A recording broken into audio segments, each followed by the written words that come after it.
नमस्कार जी, मैं संजय कार्की फिर से अपने चैनल पर एक नए टॉपिक के साथ आपके सामने प्रस्तुत हूँ। आज का हमारा टॉपिक है वैद्युत द्विध्रुव के कारण निरक्षीय स्थिति या अनुप्रस्थ स्थिति पर वैद्युत क्षेत्र की तीव्रता। वैद्युत द्विध्रुव के कारण, इससे हमने पहले पढ़ा था, वैद्युत द्विध्रुव के कारण अक्षीय या अनुदैर्ध्य स्थिति। ये है वैद्युत द्विध्रुव के कारण निरक्षीय या अनुप्रस्थ स्थिति पर वैद्युत क्षेत्र की तीव्रता। अगर किसी और शब्दों में देता है तो आप इंग्लिश में पढ़ लेंगे, ट्यूटोरियल करके देगा, तो ये ध्यान रखें। तो ये हम स्टार्ट करते हैं। ये कहता है माना ए बी वैद्युत द्विध्रुव है। द्विध्रुव किसका मतलब, इस पर दो आवेश होंगे जिनके जो एक दूसरे के विपरीत होंगे, परिमाण बराबर होंगे तथा उनके बीच की दूरी अल्पतम होगी। तो हम कहेंगे माना ए बी वैद्युत द्विध्रुव है जिसका द्विध्रुवाघूर्ण, हमने पहले भी ऐसे ही किया था, उसमें भी इसमें भी इसी प्रकार से है, जिसका द्विध्रुवाघूर्ण P बराबर होगा Q इंटू 2L और दिशा क्या होती है इसकी सदैव, दिशा माइनस Q से प्लस Q की ओर। टॉपिक है हमारा वैद्युत द्विध्रुव के कारण निरक्षीय या अनुप्रस्थ स्थिति पर वैद्युत क्षेत्र की तीव्रता। हमने कहा माना ए बी वैद्युत द्विध्रुव है जिसका द्विध्रुवाघूर्ण P बराबर 2Q दिशा माइनस Q से प्लस Q की ओर, माइनस Q से प्लस Q की ओर। द्विध्रुव के मध्य बिंदु O से R दूरी पर निरक्षीय स्थिति पर, ध्यान देंगे निरक्षीय स्थिति क्या होगी, दोनों आवेशों को मिलाने वाली रेखा के अभिलंब होगी, और अक्षीय स्थिति दोनों आवेशों को मिलाने वाली रेखा के अनुदिश, वो अक्षीय स्थिति होगी, और निरक्षीय स्थिति दोनों आवेशों को मिलाने वाली रेखा के अभिलंब स्थिति। कहता है ये द्विध्रुव के मध्य बिंदु O से, मध्य बिंदु O है तो O से B की दूरी होगी आपकी L, O से A की दूरी होगी आपकी L। मध्य बिंदु O से R दूरी पर निरक्षीय स्थिति पर स्थित बिंदु P पर वैद्युत क्षेत्र की तीव्रता ज्ञात करनी है। हमने कहा माना ए बी वैद्युत द्विध्रुव है जिसका द्विध्रुवाघूर्ण P बराबर 2Q है, दिशा माइनस Q से प्लस Q की ओर। द्विध्रुव के मध्य बिंदु O से R दूरी पर निरक्षीय स्थिति पर स्थित बिंदु P पर वैद्युत क्षेत्र की तीव्रता ज्ञात करनी है। अब हम चित्र बना लेंगे, हम P और A को मिलाएंगे, P और B को मिलाएंगे। हमने कहा चित्रानुसार लिखेंगे हम, चित्रानुसार BP, ये डिस्टेंस कितनी होगी, ये हमारा दिख रहा है OPB, हमें दिख रहा है समकोण त्रिभुज है, और ऐसे ही POA ये भी हमारा क्या है, समकोण त्रिभुज। और दोनों की हम देख रहे हैं, दोनों त्रिभुजों में हम क्या है, इनकी भुजाएं क्या है, बराबर दिख रही हैं। तो इसका मतलब ये कैसे हैं, सर्वांग सम त्रिभुज हैं। और देखते हैं इसका क्या निकलता है, हमारा विकर्ण निकलता है, ये लंब है, ये आधार है, तो विकर्ण हो गया under root R square plus L square. ऐसे ही हमारा ये भी हो गया R square plus L square. हम कहेंगे चित्र से BP बराबर होगा under root R square plus L square. इसी प्रकार ABB क्या होगा हमारा, under root R square plus L square. देख रहे हैं हमारी ये भुजा भी बराबर है। तो ये हमारे जो त्रिभुज हैं POB और त्रिभुज POA, ये दोनों हमारे क्या हैं, सर्वांग सम है। सर्वांग सम कहने का मतलब इनकी सारी भुजाएं क्या हैं, एक दूसरे से क्या है, बराबर हैं। तो ये सारे कंडीशन इनकी क्या है, इक्वल है।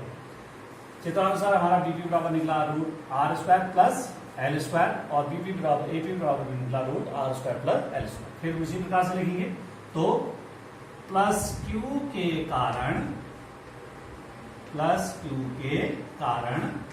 P पर तीव्रता, या वैद्युत क्षेत्र की तीव्रता भी लिखेंगे, पूरा ही लिख लेते हैं, P पर वैद्युत क्षेत्र की तीव्रता।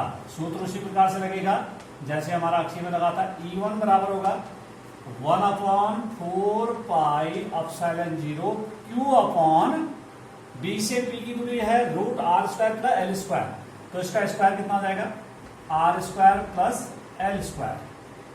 अगर हम इसको करना चाहें तो हम इसको इस प्रकार से भी लिख सकते हैं, root R square plus L square का होल स्क्वायर, ये R square plus L square का होल स्क्वायर। दिशा क्या होगी, ये प्लस है, यहाँ पर सूक्ष्म धन परीक्षण आवेश से क्या जाएगा, ये उसको क्या करेगा, प्रतिकर्षित। तो दिशा क्या होगी, ये E1 वेक्टर की दिशा है हमारी, दिशा B से P की ओर। हम इसे इस प्रकार से लिख भी सकते हैं, B से P की ओर या BP वेक्टर। इसी प्रकार लिखेंगे माइनस Q के कारण P पर वैद्युत क्षेत्र की तीव्रता। E2 बराबर हम वही लिखेंगे 1/4 पाई एप्सिलॉन 0। यहां पर आवेश है माइनस Q, लेकिन हम चिन्ह का प्रयोग दिशा के लिए करेंगे, तो हम उसका परिमाण लिखेंगे Q और बटे में कितना है, root R square plus L square का होल स्क्वायर। अब दिशा क्या होगी इसकी, इसकी दिशा क्या होगी, यहां पर ऋणावेश है, ये क्या करेगा, इस धन परीक्षण आवेश को अपनी ओर आकर्षित करेगा। तो ये होगी दिशा। E2 वेक्टर,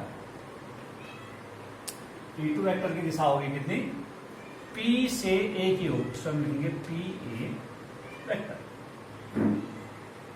हम ये भी लिख सकते हैं इसको P से A की ओर। अब ये कहता है तो P पर परिणामी तीव्रता। अब हम इसे दो प्रकार से कर सकते हैं। एक तो हम कर सकते हैं इसे समांतर सदिशों के समांतर चतुर्भुज के नियम के आधार पर उसका परिणामी निकाल सकते हैं। एक हम इसे कंपोनेंट के आधार पर, घटकों के आधार पर बदल के कर सकते हैं। हम जानते हैं कि ये दोनों त्रिभुज हमारे क्या हैं, बराबर हैं, तो ये कोण भी हमारे क्या होंगे, बराबर होंगे। ये कोण आपस में बराबर, ये कोण आपस में बराबर होंगे, क्योंकि ये कैसे हमारे सर्वांशम त्रिभुज हैं। इसमें मुख्य अक्ष से मतलब द्विध्रुव के अक्ष के समांतर हम बिंदु P से एक रेखा खींचते हैं, तो ये कोण और ये कोण आपस में क्या होंगे, बराबर होंगे, और ये कोण भी क्या होगा, बराबर थीटा होगा। ये हमें चित्र में ही प्रदर्शित करना है, यह हमें चित्र में प्रदर्शित करना है। हम इस प्रकार से चित्र में दिखाएंगे। अगर भाई हम इस प्रकार से नहीं करते हैं, अगर हम इसे समांतर चतुर्भुज के द्वारा जो परिणामी निकलने का सूत्र है R बराबर root A square plus B square plus 2AB cos theta, हम वहां से भी इसे सॉल्व कर सकते हैं। हम इस प्रकार से भी कर सकते हैं। हम लिखेंगे E1 हमारा ये निकला है, E2 निकला है, हम लिखेंगे P पर परिणामी हेतु, परिणामी वैद्युत क्षेत्र की तीव्रता हेतु हम लिखते हैं, चूंकि E1 बराबर E2 है, मतलब E1 और E2 का परिमाण बराबर, देख रहे हैं दोनों का परिमाण क्या है, बराबर है।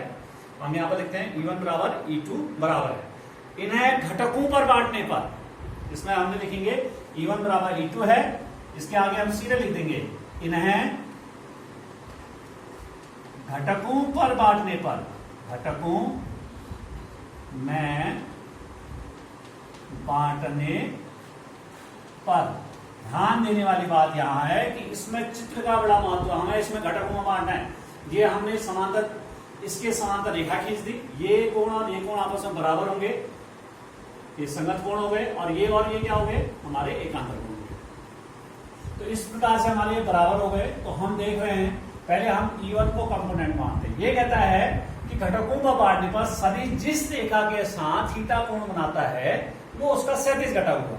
तो E1 का क्षैतिज घटक हो जाएगा कितना, E1 cos थीटा, और इसके समांतर ये हमारा ऊर्ध्व घटक होगा, ये कितना होगा हमारा E1 sin थीटा। इसी प्रकार से हम देखेंगे भाई E2 इस भुजा के साथ थीटा कोण बना रहा है, तो इसकी दिशा इधर की हो, तो इसका परिणाम क्या होगा, घटक क्षैतिज घटक E2 cos थीटा, और ऊर्ध्व घटक नीचे की ओर आएगा, ये कितना हो जाएगा आपका E2, यहां लिख लेते हैं E2 sin। ये ध्यान देने वाली बात है, इसमें चित्र ही मुख्य है। ये आपने ध्यान रखना है कि भाई E1 बराबर E2 है, इन्हें घटकों को बांटने पर, घटक बांटने के लिए हम एक समांतर रेखा खींचेंगे, इसके समांतर यहाँ पर ये कोण और ये कोण हमारे बराबर होंगे, और ये क्या होंगे, हमारे आपस में बराबर होंगे। ये भी थीटा है, ये भी थीटा, ये थीटा थीटा होने का कारण दोनों त्रिभुज क्या है हमारे, ये सर्वांशम, इसलिए ये कोण बराबर है। और ये हमारे क्या है, समांतर रेखाओं के नियमों से हो जाते हैं। एकांतर कोण और संगत कोण क्या होते हैं, समांतर रेखाओं में बराबर होते हैं, इस कारण ये हमारे बराबर है। तो हम E1 तथा E2 को घटकों में बांटते हैं, तो ये जानते हैं कि भाई सदिश जिस रेखा के साथ थीटा कोण अंतरित करता है वो उसका क्षैतिज घटक होता है। तो हमने E1 का क्षैतिज घटक E1 cos थीटा, इसके समांतर हमने यहाँ से ऊपर की ओर रेखा खींची, ये क्या होगी ऊर्ध्व बटा E1 sin थीटा। इसी प्रकार E2 इसके साथ थीटा कोण बना रहा है तो ये जाएगा E2 cos थीटा, और ये क्या जाएगा नीचे की ओर E2 sin थीटा। हमने यहाँ पर लिखा है इन्हें घटकों को बांटने पर, इसके आगे लिखेंगे हम इन्हें घटकों पर बांटने पर, हमने ये लिखा, और इसके आगे लिखेंगे घटकों को बांटने पर क्षैतिज घटक जुड़कर परिणामी देते हैं, क्योंकि दोनों की दिशा समान है, परिणामी देते हैं, तथा ऊर्ध्व घटक परस्पर निरस्त हो जाते हैं, परस्पर निरस्त हो जाते हैं। ये हमें ध्यान रखना है भाई, इतना ही लिखना है इसमें। पी पर परिणामी वैद्युत क्षेत्र की तीव्रता है, तो मैंने कहा E1 बराबर E2, हम देख रहे हैं दोनों की क्या है, दोनों का परिमाण बराबर है। इन्हें घटकों में बांटने पर चित्र में ध्यान से देखना है। घटकों में बांटने के लिए इस बिंदु पर हम क्या करेंगे, अक्ष के मुख्य अक्ष के समांतर क्या करेंगे, इसके अक्ष के समांतर एक रेखा खींचेंगे, ये कोण बराबर होगा, ये और ये कोण हमारे बराबर होगा।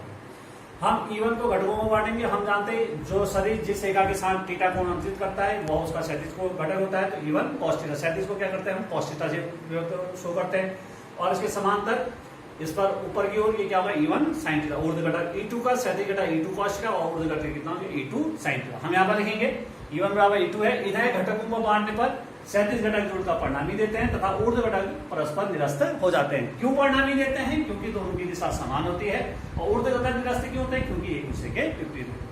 E1 और E2 बराबर है, sin थीटा दोनों की दिशा क्या रहता है विपरीत, और परिमाण क्या है बराबर, एक दूसरे को निरस्त करते हैं, ये एक ही दिशा में तो दोनों जुड़ जाते हैं। तो हमारा कितना हो जाएगा, तो E बराबर E1 cos theta plus E2 cos theta.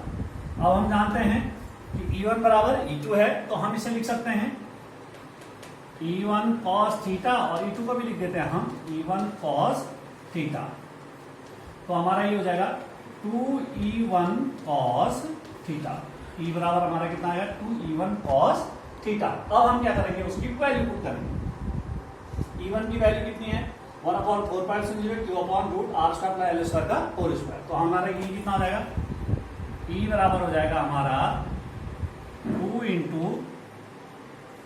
1/4 pi epsilon 0 Q upon root R square plus L square का होल स्क्वायर। कितना हो गया, ये हम लिख सकते हैं, हम लिख सकते हैं R square plus L square, root का स्क्वायर से रूट हट गया, और ऊपर क्या आ गया cos थीटा। अब चूंकि cos थीटा बराबर हम इस त्रिभुज से ले सकते हैं, चाहे इससे ले या इससे। cos थीटा बराबर लिख सकते हैं आधार बट्टे कर्ण, आधार कितना है R और कर्ण कितना है root R square plus L square. यहां से लेना चाहे आधार कितना है L, कर्ण कितना है root R square plus L square. तो हम लिख सकते हैं कितना है इसको L बट्टे, इसको लिख सकते हैं R square plus L square की घात 1/2। थोड़ा सही लिख लेते हैं इसको,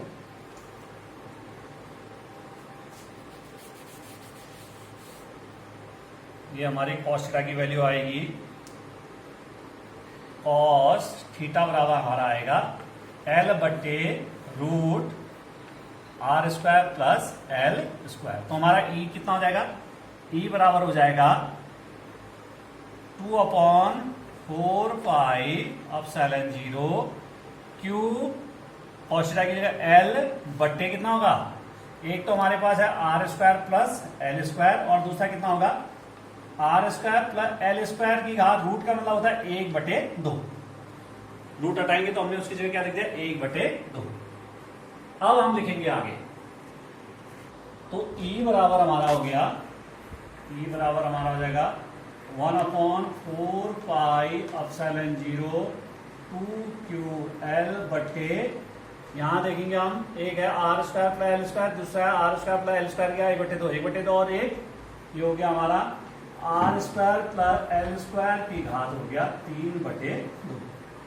1/2 धन 1 3/2। हम लिखेंगे चूंकि R की तुलना पर L अति सूक्ष्म है, तो L स्क्वायर को निरस्त करने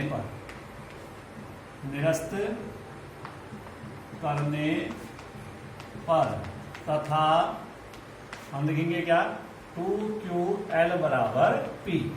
तो E बराबर हमारा कितना हो जाएगा 1/4 पाई एप्सिलॉन 0 P अपॉन ये होगा R स्क्वायर, स्क्वायर निरस्त हो जाए, R स्क्वायर क्या 3/2, स्क्वायर से स्क्वायर कट गया तो ये कितना है R। अब ये कहता है कि इसकी दिशा हम देख रहे हैं कि E1 cos थीटा और E2 cos थीटा की दिशा क्या है, P से इधर की ओर है, मतलब B से A की ओर। हमने यहां पर जोड़ा है, लिखा है कि भाई क्षैतिज घटक जुड़कर परिणामी देते हैं। क्यों देते हैं? क्योंकि दोनों की दिशा वही समान होती है, सदिश का नियम कहता है। तो E1 cos थीटा और E2 cos थीटा की जो दिशा है वो क्या है हमारी B से A की ओर। तो हम यहाँ पर दिशा लिख सकते हैं B से A की ओर, या दिशा लिखेंगे +Q से -Q की ओर। इसकी जो दिशा होती है +Q से -Q की ओर। ये ध्यान देने वाली बात है।